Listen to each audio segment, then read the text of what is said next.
Всем привет! Несколько лет назад я опубликовал спидворк по сложному ригу в Мохо. Меня до сих пор иногда спрашивают о нем и просят поделиться моделькой. К сожалению, я не могу распространять эту модель. Да и риг получился слишком трудоемким и требовательным к железу. Поэтому я и решил сделать облегченный риг, чтобы и делался быстрее и требовал меньше ресурсов для комфортной анимации.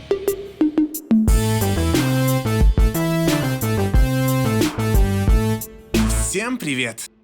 Этот риг я собрал из своих наработок еще в 2017-м. Вы сможете его скачать и изучить. Вот что он умеет. Недеструктивное сжатие костей. Защищает локти и другие суставы персонажа от искажений практически во всех ситуациях. Дополнительные кости можно включить или отключить в любой момент. Они позволяют быстро внести дополнительные правки, не переключаясь на векторные слои. У меня есть урок, как это сделать. Смотрите подсказки и описание к видео.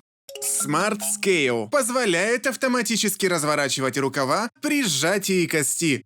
Такой урок у меня тоже есть. Возможно сделать конечности мягкими. Это позволили сделать ручки Безье.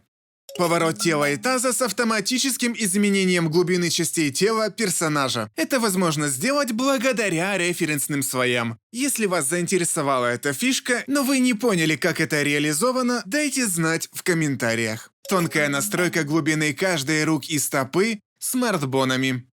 Миксы умных костей равняют тело при поворотах и эмоции на глазах, когда смешиваются несколько действий. Как это сделать, можно посмотреть в моем уроке. А также скачать скрипт, который упростит создание миксов. Так как эта модель компромиссная, я убрал бесшвовый поворот головы на 180 градусов и разбил его на ракурсы. Модель может быть анимирована в рамках двух ракурсов, от профиля к фасу. Чтобы сделать полный оборот, нужна еще одна такая модель со спины, которая может поворачиваться в профиль. Мне кажется, я смог добиться неплохой оптимизации модели по сравнению с моим сложным ригом. На Wacom Mobile Studio работает достаточно комфортно.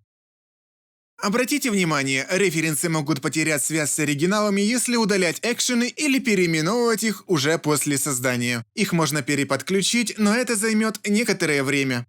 Если вам интересно, как я посадил 2D персонажей на 3D стулья, чтобы часть персонажа была перед стулом, а часть за, дайте знать в комментариях.